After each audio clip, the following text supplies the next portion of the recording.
అమెరికాలో గౌతమ్ అదానీపై కేసు నమోదైన నేపథ్యంలో రాహుల్ గాంధీ సంచలన వ్యాఖ్యలు చేశారు. అదానీని వెంటనే అరెస్టు చేయాలంటూ డిమాండ్ చేశారు. మోడీ అదానీల బంధం భారత్లో ఉన్నంత వరకే సేఫ్ అని వ్యాఖ్యానించారు. అదానీపై ఆరోపణల విషయంలో వెంటనే విచారణ జరిపించాలని కోరారు. అంతేకాకుండా లంచం ఆరోపణలు ఎదుర్కొంటున్న రాష్ట్రాల్లో ఏ పార్టీ అధికారంలో ఉన్నా విచారణ జరిపించాలన్నారు రాహుల్ గాంధీ. అయితే ఇప్పుడు రాహుల్ గాంధీ చేసిన ఆ వ్యాఖ్యలు మిస్ఫైర్ అయి సొంత పార్టీకే తాగుతున్నాయి. తెలంగాణలో రేవంత్ రెడ్డి ప్రభుత్వం అదానీతో ఒప్పందాలు చేసుకుంది. అదానీ అవినీతిపరుడు అని రాహుల్ గాంధీ అంటున్నారు.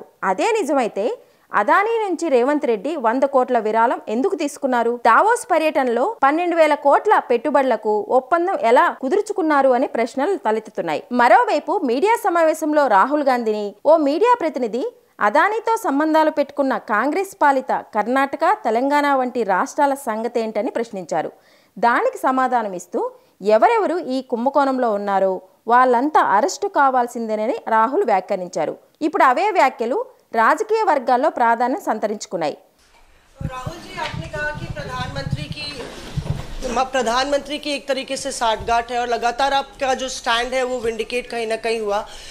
क्या आपको लगता है, क्योंकि आप कह रहे हैं कि इनको अरेस्ट होना चाहिए भारत में भी, जो राज्य सरकारें हैं और जो रिपोर्ट आई है, जो फैसला है, उसमें भी कई राज्य सरकारों की संलिप्ति है जिन्होंने ब्राइब ली है, तो क्या जो राज्य सरकारें हैं, चाहे वो कर्नाटक सरकार हो, तेलंगाना ने MOU साइन किया 2024 इकोनॉमिक फोरम में, क्या प्रोएक्टिव कदम लेके आप अपनी सरकारों को संदेश देंगे?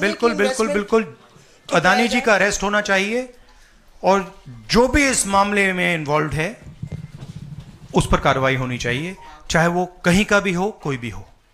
हाँ सिद्धार्थ, आपने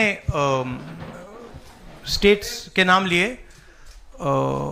राजस्थान भी इसमें इन्वॉल्व है। कुछ ही महीने पहले बीजेपी की सरकार ने इसी तरीके का कॉन्ट्रैक्ट राजस्थान में किया, and which is the other state, Maharashtra में भी बीजेपी की सरकार ने ऐसा ही कॉन्ट्रैक्ट किया है। वही कॉन्ट्रैक्ट छत्तीसगढ़ में था।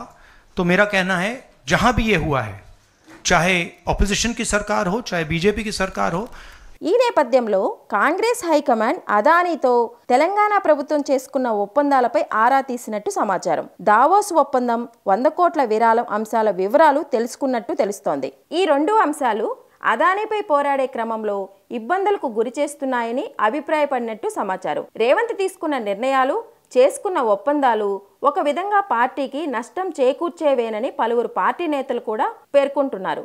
అదానీపై పోరాటాన్ని ఉధృతం చేయాల్సి ఉండగా రేవంత్ సర్కార్ చర్యలు ఇరకాటంలో పడేశాయని చర్చించుకుంటున్నారు. దీంతో అదానీపై రాహుల్ గాంధీ చేస్తున్న విమర్శలు కూడా అనుమానాలకు దారితీసే అవకాశం ఉంది. అయితే అదానీ విషయంలో తమ స్టాండ్ను నిరూపించుకునేలా కాంగ్రెస్ హైకమాండ్ కీలక నిర్ణయం తీసుకుంటుందనే వార్తలు వస్తున్నాయి. మహారాష్ట్ర ఎన్నికల ఫలితాల తర్వాత అధిష్టానం ఆ దిశగా అడుగులు వేయనున్నట్టు రాజకీయ వర్గాల్లో చర్చ జరుగుతోంది. తాజా పరిణామాలు చూస్తుంటే అదానీ వ్యవహారం తెలంగాణ సీఎం రేవంత్ రెడ్డి మెడకు చుట్టుకుంటున్నట్టు సమాచారం. ఇదే అదునుగా చూసి తెలంగాణలో సీఎంని మారుస్తారా అని ఇప్పుడు సోషల్ మీడియాలో విపరీతంగా టాక్ నడుస్తోంది.